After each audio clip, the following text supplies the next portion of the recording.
The Environment Act 2021, which was granted royal assent last November, introduced a new mandatory requirement for developments to provide at least a 10% biodiversity net gain, part of a government commitment to leave the environment in a better state than what they inherited. Well, anyone with any principles or values like Gwyn would think that's a pretty damn good idea. There then followed a consultation earlier this year on how the new regulations would work in practice, which seems a rather odd way round to me, but there we are, that's government for you. Apparently the results have been used to shape secondary legislation that kicks in just over a year's time, in November next year. So this is vital stuff, actually, for anyone in residential housing development, and the clock is ticking. So are you ready for it? We shall have a poll to find out whether you are. You know you want to. So we've got 2 questions for all those in the room for whom this is a relevant topic. Question 1, let's do that one. Let's do question 1 first. Why not? Your business and the biodiversity net gain mandate, are you ready? Question mark. Let's see how we do. We had 6 people so far. Half of them think that they are aware. It's going all over the place, but I think we'll let that run just for a little moment, see how we're doing. So, I mean, I get the sense, I mean, most of you know about it, but clearly there's work to be done. Would that be a fair, 41% are unaware of the obligations, so maybe there's quite a lot of work to be done. All right, well, let's move on to the second question. Have you been asked to prove BNG as part of a planning application? Now, this may obviously apply to only those who are in the room who sort of deal directly with that kind of thing. But so if we can move on to number 2. Is that already up there? No, so are you ready up there?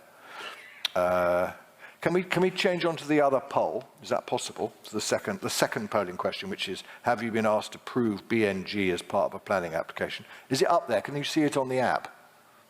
No.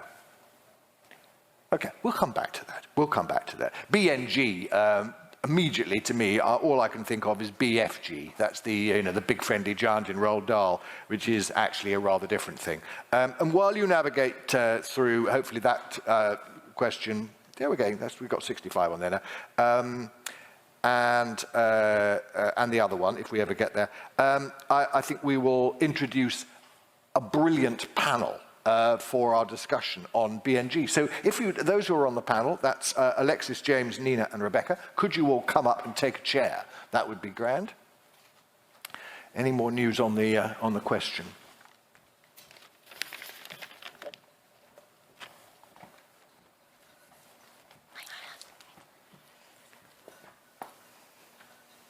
No, you go there. That's perfect. Thank you very much indeed. Right, so we can now see 71 people. Anyway, are you ready? 39% unaware of the obligations. Only 11% are prepared for the mandate. We haven't got the second question. We shall maybe get it later. It'll be very, very exciting. So perhaps I could ask you, rather than me introduce you, if you could each in turn just very briefly say who you are. It's a bit like blind date. Who you are and where you come from. Thank you, Scilla. So my name is James Scott. I'm from Urban and Civic. Urban and Civic is a large-scale master developer of strategic sites. We have 14 sites, 7 of which are in delivery. I'm Alexis Perry. I'm the Commercial Director of the Environment Bank. We are delivering a national network of habitat banks from which to supply biodiversity units, and I previously spent 17 years in the UK house building sector. Hi everyone, I'm very loud. Rebecca Moberly, and I'm a Principal Consultant for the Planning Advisory Service. We mainly work with local authorities, helping them get ready for various things coming through, changes to planning and also the existing planning system. So the project I'm working on is getting them ready for exactly what we're talking about today. Okay. By process of elimination, you must be Nina.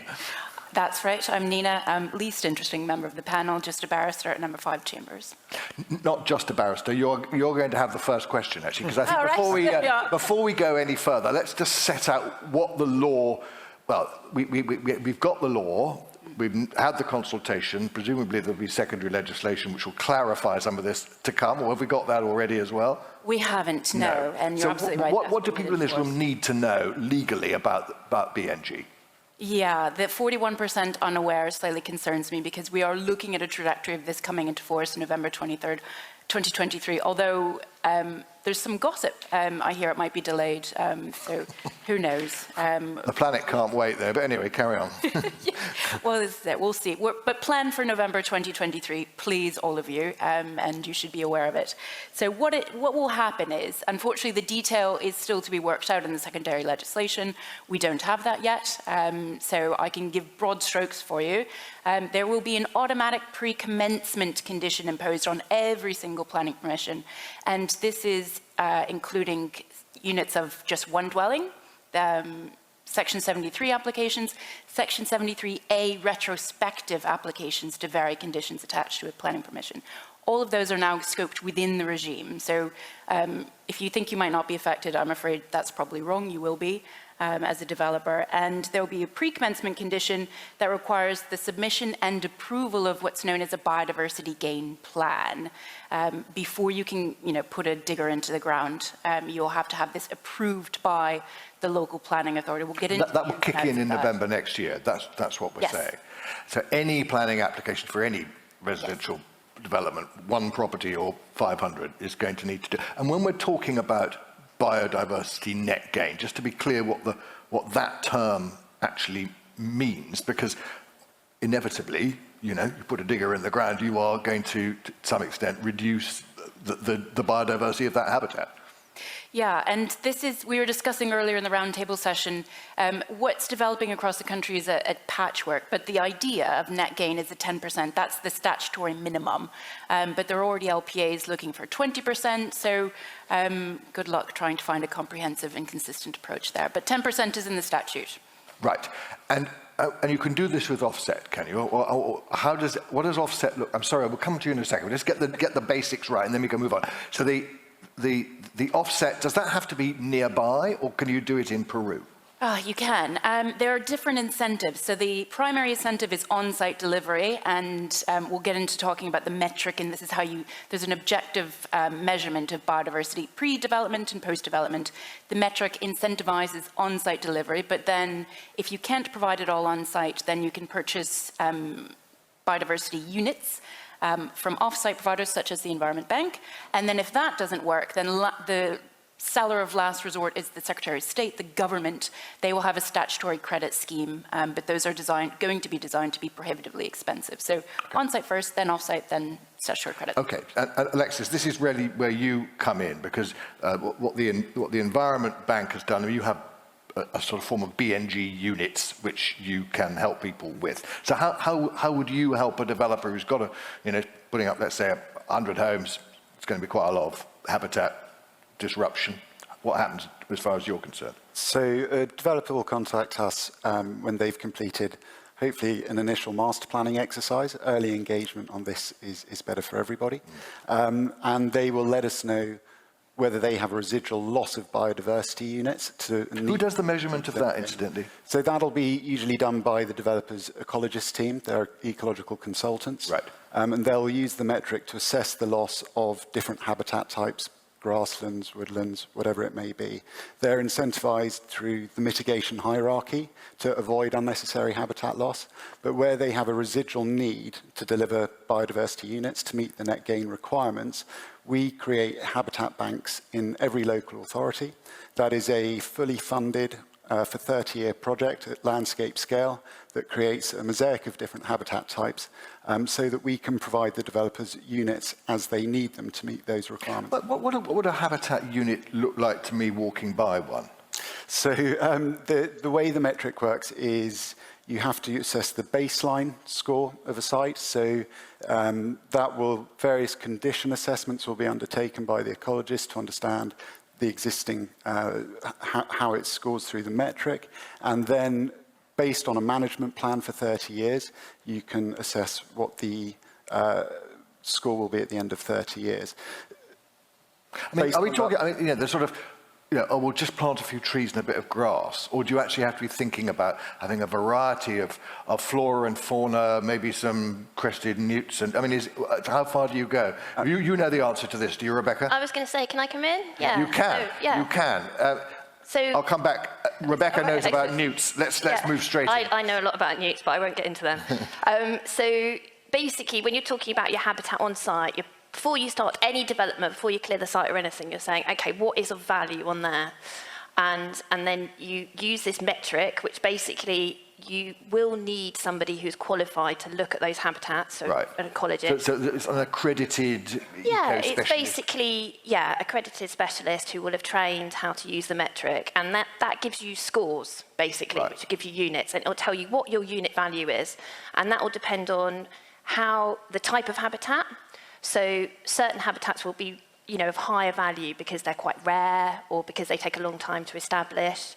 And others will be lower value. And that's all factored in, and also the condition of that. So is it in a good condition? Has it been kept maintained, or or has it deteriorated? And all of that's factored in, and you get a score, which is basically a number, a unit number.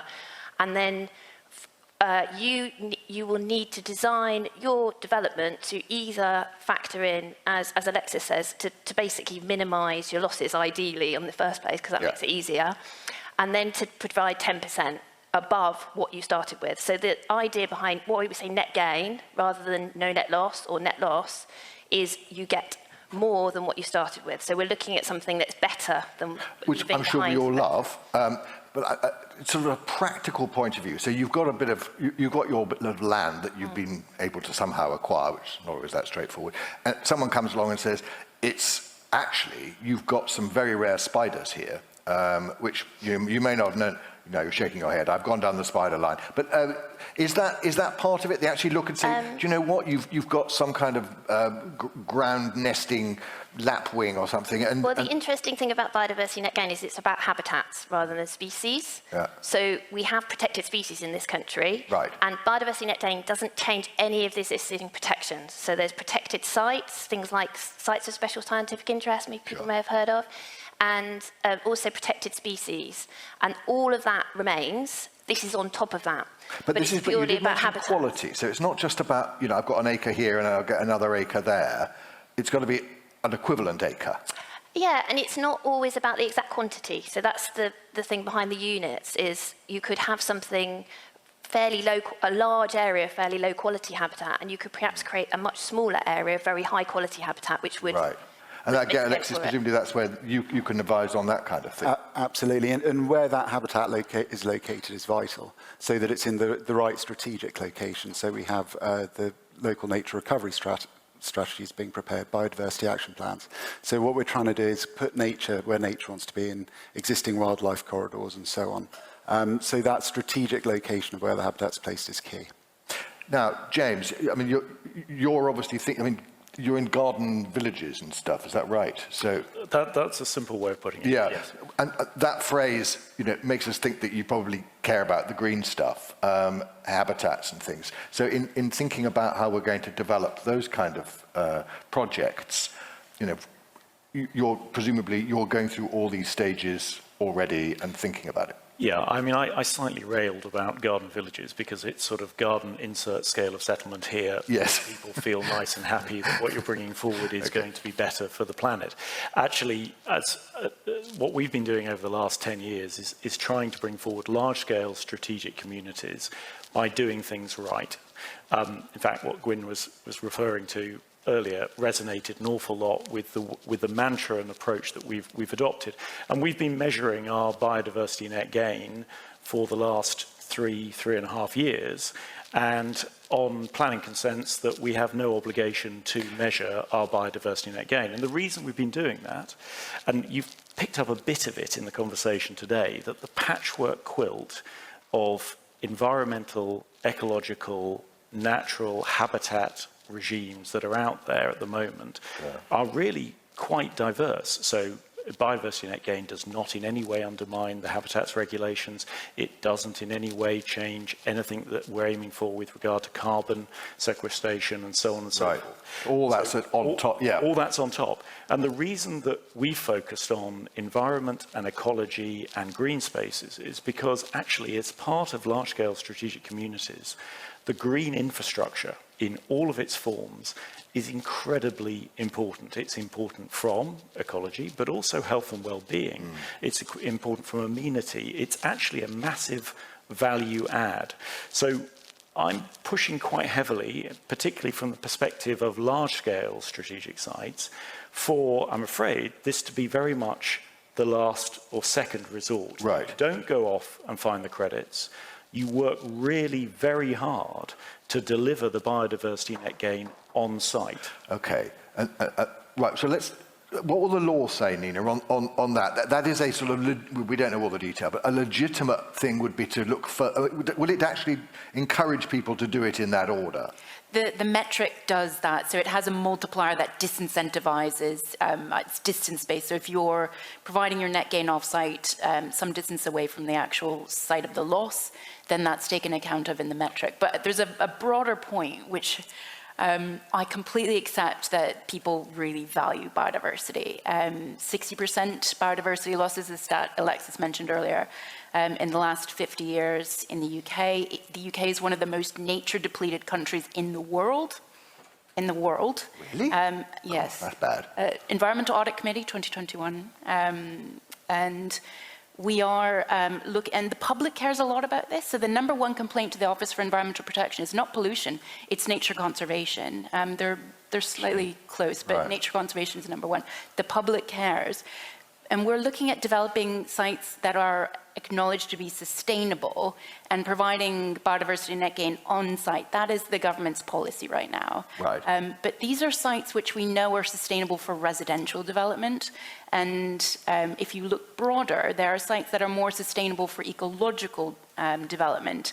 And so there's a tension inherent within the regime. Well, I can sort of see that. So, we'll come to you in a second, Rebecca, and I'm sure you know how it works in practice, but I just want to get the law bit first. So when we're dealing with on-site provision of habitat, it all comes down to definitions, it seems to me, because we love green space. You could put up a football pitch, and you could say, we've got some green space, or you could have a cricket pitch, or a bowling green, or you could have a little bit of, deciduous forest, or you could have, maybe even, I don't know, some peat bog. I mean, I don't know, but so what does the law say in terms of on-site? How can you make that happen? What's my BNG bit? Is that what you're asking? Yeah, that will come down to the plan. So ideally the landscape architect or designer on your scheme is working with the ecologist, but ultimately it will be the BNG plan within the red line site boundary on that site that will define where your biodiversity units are, and right. Those will have to be maintained for at least 30 years. Okay, so I'll come to a second, James, but Rebecca, just on this, sorry, I want to just do it sort of painting by numbers, because if I can understand it, hopefully others might be able to as well. The on-site stuff, which is what the first place that you're supposed to go. So you're looking at, as a planner, you're looking at the master plan that's been presented. What are you looking for? What are the kind of things that you might see in there? You say, that's good. They've got on-site biodiversity. I mean, I guess the first thing you'd be looking at is how much have they retained that was already on site. Right. So I think that's one of the really important things for people to think about is thinking, as Alexis and James have both said, thinking really early about this. So really, get landscape architects and ecologists ideally involved at that master planning stage, rather than coming in later on and trying to slot it on afterwards. Because it's much harder to do it on site if you don't think about it at that time. Exactly. Yeah. And in terms of, what would it look like? Sorry to be so specific, but I'm just trying to say, you've got a housing development and you've got a master plan, and I remember thinking about the Olympic Park around the site in East London. They had the most beautiful sort of grasses and waterways and all the rest. So would that kind of thing count? Oh, yeah, definitely. Yeah. So I can't remember what the Olympic Park achieved now. I think it was no net loss of biodiversity. Yeah, they yeah. had some really good biodiversity And people targets love it. there. I mean, that's the other thing. Exactly. So I think that's where, I mean, there can be some conflicts. Some types of habitats, people walking their dogs and stuff, for example, are not great. So it can be, and this is where, where off-site can be better, actually, ecologically. So it's sort of finding that balance, really. But as Nina said, in terms of the legal side of it, on-site is the preference. But as you said, a lot of these habitats are really valued, and it's not just that people like to see them, it's actually, there's a lot of evidence now around the health and well-being benefits. So, Yeah. but personally, what I would like to see, I'm not, I don't decide planning applications, but I would like to see something that really integrated everything. So you're not just thinking about your biodiversity net gain area, you're thinking about sustainable urban drainage. You're perhaps thinking about, if you're planting some trees, you're thinking about air pollution and carbon capture as well. So thinking about this in a wider context. And James, I suppose that is with all the triple SIs and all the other stuff we've been talking about, and then you've got this BNG thing, there's a danger that it's all a bit sort of messed up. And actually, Rebecca's point, which is that we just want to make all of this work as a whole. And so when you're thinking about one of your developments, do you break it down into, right, here's our BNG bit, here's what we have to do for the bird life? No, that's what I was alluding to when I was saying that actually the environmental regulatory system at the moment is quite a patchwork quilt. Yeah. But in the context of placemaking, it's got to be a holistic approach. And anybody that just comes and thinks that they can just add on the biodiversity net gain as a quick fix at the end of it is kidding themselves. And all the points that the panel has been making are absolutely spot on. But if you look at the way in which the scoring system for biodiversity net gain works, it operates against what's called the biodiversity metric, which the Natural England brought forward. And it assigns values to different types of habitats. So all the ones you listed all have different values attributed to them, which you multiply by the area, and then you apply different elements of how quickly are you bringing it forward in order to end up with a total score. So if you think about it, that's absolutely vital to approach at the very beginning of a project, because you may have areas which are very well suited to inaccessible woodland, which would have a very high biodiversity level. Or you might have areas which are much more suited to your cricket pitches or your football pitches. But the way we've started looking at it in order to get down and to maximise out the biodiversity net gain within the green landscape that's already coming forward is you've got to sort of start thinking, do you know what, massive areas of mown green lawns, verges, extensive verges, that's very low from a biodiversity rating. You can't get many bugs and beasties and flora and fauna that live in something that's only that high. Whereas actually, if you increase the area of wildflower planting, the areas of more natural habitat, less accessible potentially except for paths that run through them, you create not only a higher biodiversity rating, you create a more attractive setting, and critically for the developers in the room, you create an area which is going to cost you less to maintain because you're not going to be mowing it every two or three weeks. Well, that's an interesting one about the maintenance, because I suppose you could just let nature do its thing and you can say, well, there we are, we've got it. But nature doesn't always do it very well, and actually sometimes we can assist it, and we can, wildflowers, certainly thinking about the Olympic Park, for instance, actually a lot of it, that was industrial land which was transformed into something new and does require, maybe it's not like to mow it all the time, but you do need someone to come and just check that you haven't got invasive weeds going in there and choking off all the other plants and so on, that the creatures and the creepy crawlies. That is eminently manageable. There's 2 points that are really key in this. Firstly is that county councils have stopped adopting large areas of green space. It used to be the tendency that developers would bring forward parks that would be adopted by the county council and maintained by the county council on an ongoing basis. Right.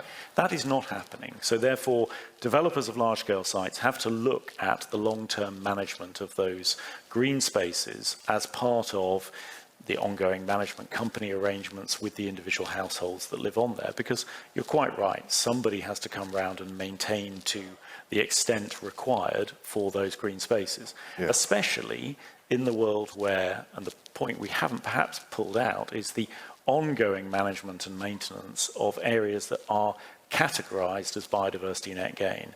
And that comes with a management obligation, an identification and a management obligation, which needs to be satisfied by someone to the local authority. So, Alexis, I presume this is the kind of thing that you're involved in. You're thinking about your units. You are going to have to think about, you know, if you're offsetting or even thinking about something right on the edge of a development, thinking about what kind of score is it going to get? How are you going to maintain it? I mean, is that part of the way that you work? Absolutely. So we write a 30-year management plan. We forward fund that on the habitat banks we create. And actually, I think on site, the same liability will exist, because if we don't reach the condition that we say we're going to over 30 years, a local authority can now enforce and say, you have to provide us those biodiversity units. You are now on the hook and liable. So it's much more... They'll check how often? I mean, is it annual? So there's a lot more monitoring in the early years. That establishment phase is critical, and then it becomes less and less. But at the same time, we're required to enter performance bonds, Section 106 agreements over the habitat bank. So there's a very high bar for entry. There'll be a gain site register established with Natural England to govern these. So there's got to be real integrity in that system. And I think with the on-site delivery, we need to see the same. So actually, there still needs to be that monitoring regime. There still needs to be that 30-year management plan. I tell you what, it's going to be boom time for biodiversity monitors, isn't it? I mean, kids, if you're looking for what area to get into, this is going to require an enormous number of people just to keep, you not only maintain, but also to inspect and do all those things. I mean, Rebecca, I presume local government must be, are they going to have a big role in doing that, or will it all fall on the side of the, well, they obviously have a role. So in terms of the monitoring and maintenance, that will fall on the developer or the management company or whoever. They just have to prove that they're but then the local authority will need the expertise as well to understand those plans, and it's actually a massive issue across the industry. So there's a huge shortage of ecologists across public and private sector, and it's something that really needs to be sorted out. So I think the stats are something like 60% of local authorities don't have any ecological in-house advice at all. So they're going to have to get some, aren't they? Exactly. In a hurry. But even in private practice, so in terms of the guys that the developers will be, that there's firstly a shortage, but also a shortage actually people who have this expertise in the biodiversity metric and habitats, because as James said, we've got this sort of patchwork system, and often people are focused perhaps not just on protected species, and they're quite specific, things like bats and great-crested newts, those surveys, and they're very different to going out onto a site and saying, what kind of habitats are these? Very specialised skills. So so there's a kind of, a real need to get more people involved. So yes, please tell your children. I'll do my best. I just want to pick up on, this also strikes me is that we're going to see a lot of argument about how this is all going to work, and the lawyers will then come in and have to sort it all out. I mean, presumably, it is very early days, it hasn't even happened yet to a large extent. So, but the expectation, I presume, will be that there will be test cases that developers, local authorities, ecology charities and campaign groups and so on will meet in courtrooms and argue about some of the detail of all of this. Yeah, I think there are appeal mechanisms built into the regime. So if you apply to register your site, your biodiversity net gain site, and we haven't spoken about that, but that's a key feature of the regime. Biodiversity net gain site. So there will be a register, and if you provide that off-site, you are automatically brought into the register regime. And that's a public... Exactly, so that will be Alexis's sites. And hopefully on-site BNG units as well. And if you're rejected, your application to join the register is rejected, there'll be an appeal. If you apply within the secondary legislation, if you apply with your biodiversity gain plan and that's refused, you can appeal that. So that's built into the regime. And which courts are we talking about here? There's just a civil court case, or will there be specialist courts? Very good question. With the application for the BNG plan, I suspect that will be PINS, the Planning Inspectorate.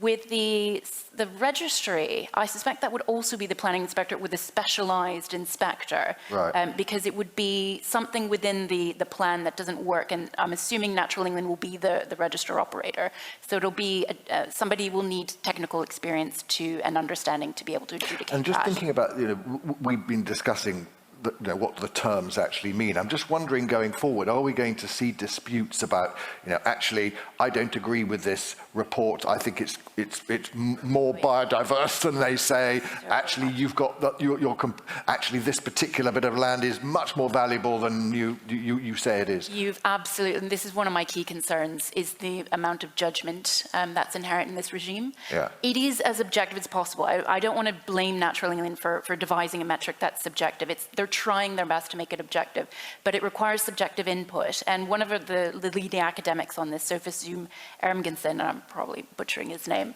at the University of Kent, found expert grassland ecologists, the best in the field, and gave them the exact same site, and not one of them came to an agreement there was no agreement amongst the group on any of those You just sites. need to buy the right ecologist. That's basically what's going to happen, isn't it? And then, of course, that goes to the local planning authorities ecologist. Hopefully they have one.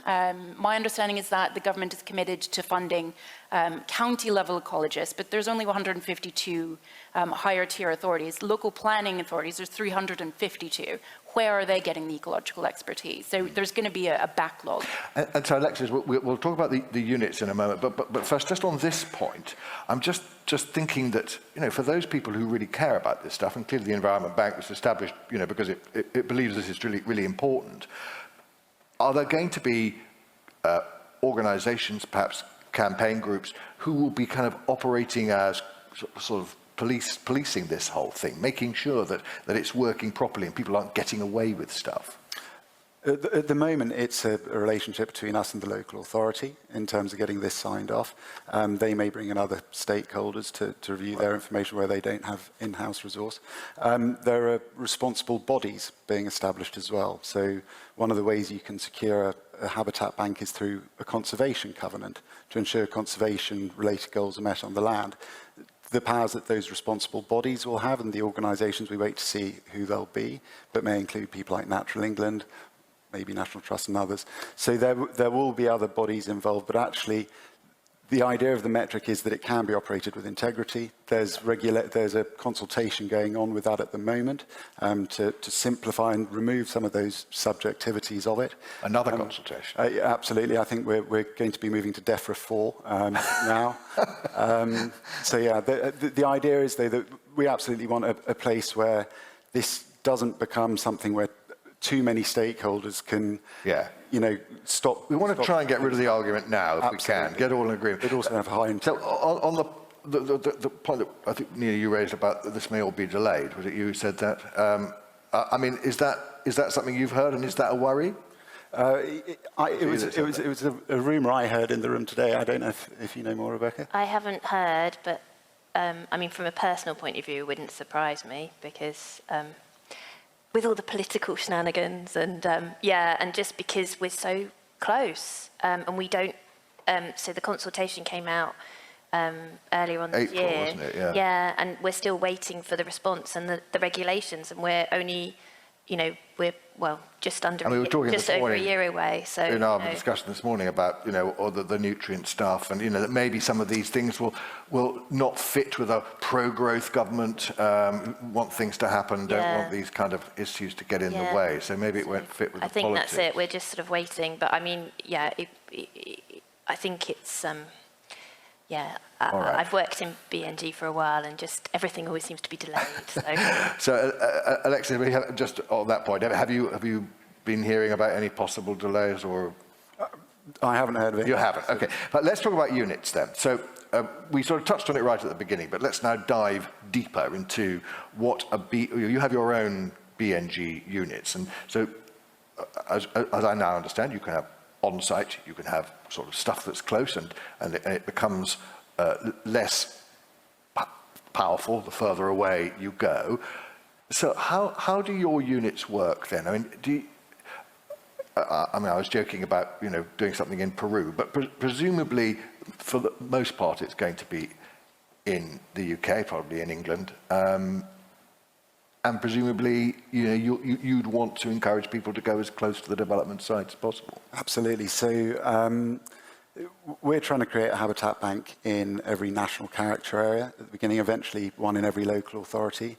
The way that proximity to where the development occurs and where you're offsetting is defined by those regions. So if you're within the same national character area, it's deemed local. You're not penalised through the metric for that. So we're trying to create a habitat bank in every national character area.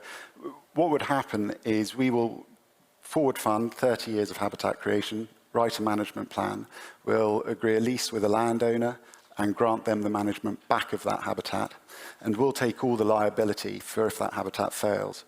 What then happens, and the standard process for a developer will be to look at their post-site, post-development biodiversity score, assess whether they need biodiversity units to be delivered off-site, and they'll come to us and say, we may need 10 units of modified grassland or 10 units of woodland, whatever it may be, and we'll say, hopefully, that's fun. We can service that demand from. And would it matter whether it was in the north of Scotland or whether it was next door? So in principle, I think the way the metric works is you can offset Cornwall in Northumberland, but there is you are so disincentivized from doing that through the way the metric works, because it weakens the number of points. Because absolutely, the volume of hectareage you'd have to deliver to offset that. So it's not like offsetting carbon where you can plant trees almost anywhere you like. You have to actually. Yeah. You have to have a demonstrable plan in place with an identified site and a management plan that exists to deliver that habitat. And the crucial part is when the developer comes to us, we can tell them how many units we can deliver at what price based on that hectareage they need. And the money that they pay you, what happens to that? That money is then, we forward funded the habitat creation. So we're fully funded and good schemes to meet best practice. Who get the original finance came from? So we're backed by a private equity firm in London.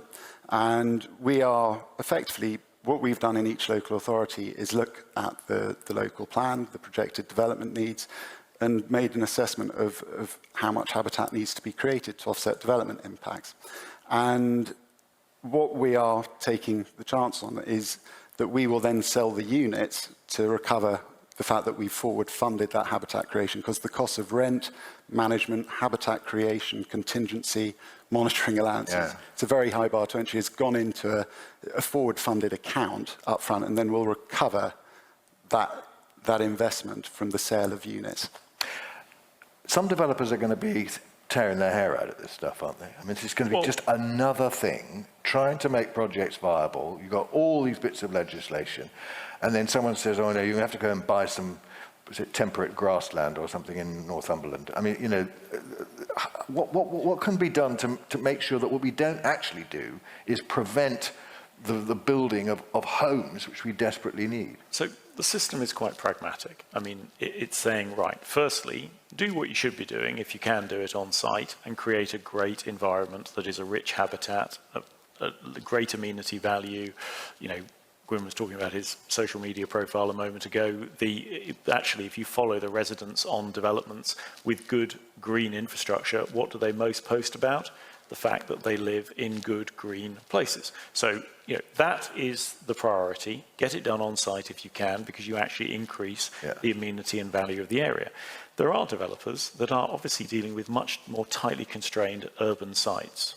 That is going to be more difficult to deliver biodiversity net gain on.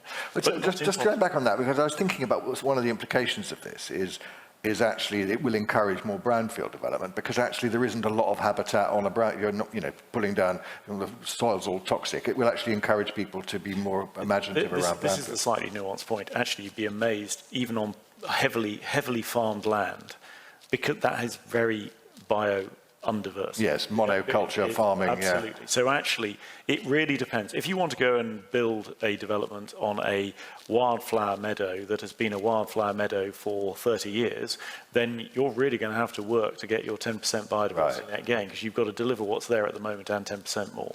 If you're delivering in a city, then you are delivering the 10% net gain.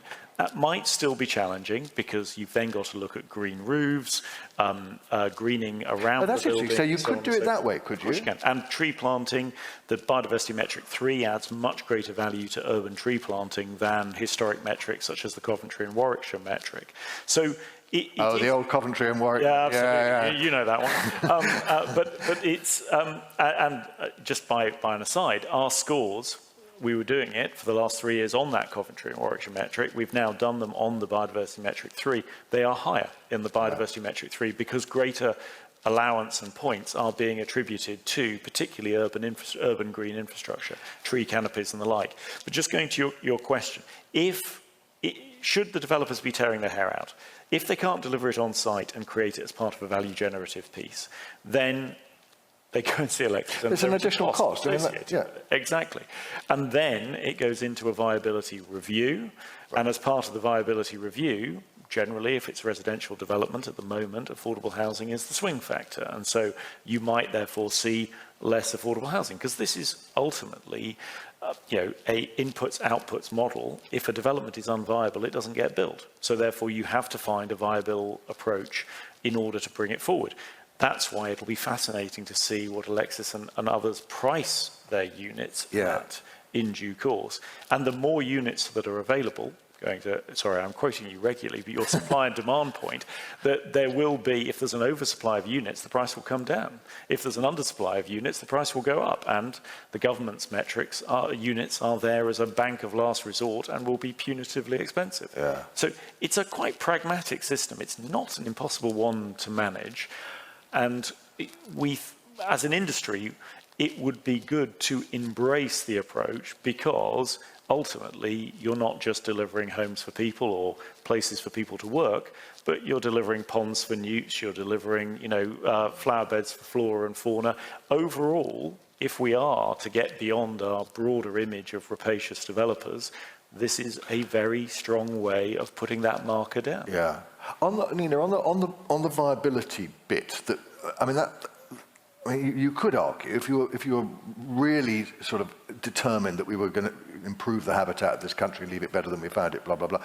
Actually, as soon as you start saying, of course, viability will change everything, that you're rather sort of pulling the rug away from the whole project. Do you think there's going to be a lot of challenge around viability with this stuff? I'm so glad you came to me, because James is absolutely spot on. And it hurts to hear that affordable might be what goes, because obviously we know how desperately needed affordable housing is. Likewise housing, likewise biodiversity net gain. It's a trade-off. But here there's a very clear hierarchy. The 10% is mandated by law. Affordable housing is mandated by policy, to which you have to have regard to under Section 38(6) of the PCPA, which we all love. So that's very different. Yeah, that's really important distinction. Yeah. So actually, grassland comes well before affordable housing. It does. Yeah. And that's, Rebecca, that's an issue for, I'm sure, many local authorities. They'll say, well, do you know what really matters here? It'd be nice to have some, habitats, but to be honest, people need homes, not just, creepy crawlies. Yeah, they are really worried about it. And it's interesting, it comes back to the point around the brownfield, actually, that some particularly urban authorities with a lot of brownfield, where it's been, because of the costs of developing brownfield in terms of, if it's previously contaminated, they're really concerned, actually. So it's something that's come up. So just on that, because my immediate thought was, and a very good point that James made about, actually a lot of agricultural land, but obviously a huge government focus on trying to encourage brownfield development because we don't want to build on the green. And you could argue that's good in biodiversity terms, but do you think it will mean that people are more creative? Actually, just makes the economics of brownfield development look a bit more favourable? I think it depends. I mean, one of the issues you do have with brownfield is if it's not been used for a while, you actually have some of the rarest habitats in the Oh, country gosh, yeah. developing on it. That derelict bit of And they're land, very, actually. yeah, and they're very difficult to recreate. So actually, one of the habitats that this national metric that's being created, national credit schemes being created, one of the habitats they're focusing on actually is what's called, now I've forgotten what it's called. Anyway, it's what develops on previously developed land. Right. Habitat. So because they know that that's really difficult to create and it's going to create issues. So fascinating. yeah. Yeah, Alexis, on that point, I mean, if I'm just thinking about, you know, that bit of scrubby land that used to be, that the railway used to go through, and it's got sort of buddleia and other wildflowers growing up, and it, you know, it's really difficult to develop anyway. And then you discover that actually what you think is a bit of scrubby old land that's got a few weeds growing on it actually is a blinking habitat, and you're going to have to spend a fortune with the Environment Bank. Well, absolutely. And again, it emphasises why you need an ecologist early in that master plan process. Yeah. That's open mosaic habitat, and it's also one of the habitats that the metric penalises quite heavily, distant recreation of. So what would your advice be in that situation? You've got perhaps an old railway siding, and you're thinking this actually, you know, it's pretty much derelict, it's overgrown, it's all of that. Weirdly, the fact that it's been neglected for so long is to its habitat advantage. You know, they come to you and say, what on earth are we going to do? This bit of land is ideal, it's brownfield, it's, you know. So I think there are two things. Firstly, it's how much of what's there can you enhance, retain, and really make better for, you know, it's very good for invertebrates, open mosaic habitat, small creepy crawlies. How can you improve that habitat for them? But secondly, there's a big consultation on the moment at the metric, and this is a specific point that's been raised, is actually should we make the delivery of these harder to recreate habitats easier through the metrics to support the sustainable development agenda. And I think that's what's important here, is there has to be an answer where we're making best use of land in the right place by allowing development to come forward on sites that are deemed sustainable, with habitat going in the places where it's best for nature. I can see we do have a response now to our second active poll. Have you been asked to prove BNG as part of a planning application? 6 people have made it onto the Slido poll, and it's 83% yes they have, 17%, oh, it's gone down, 14% no they haven't, 11%.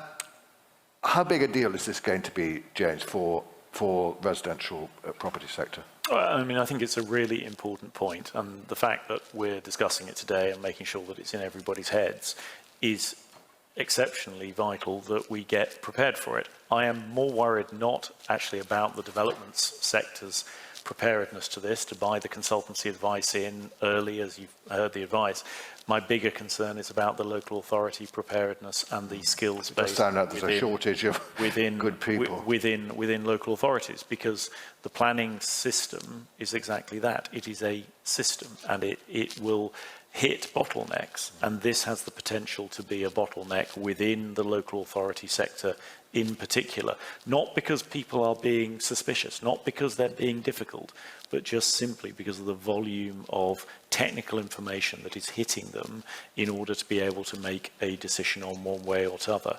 And that is where, you know, if we are going to double down on anything, rather than the rumours of it being put back, which then make everybody sit back and think, yeah, do you know, it's not going to be a problem I need to worry about, let's all go off.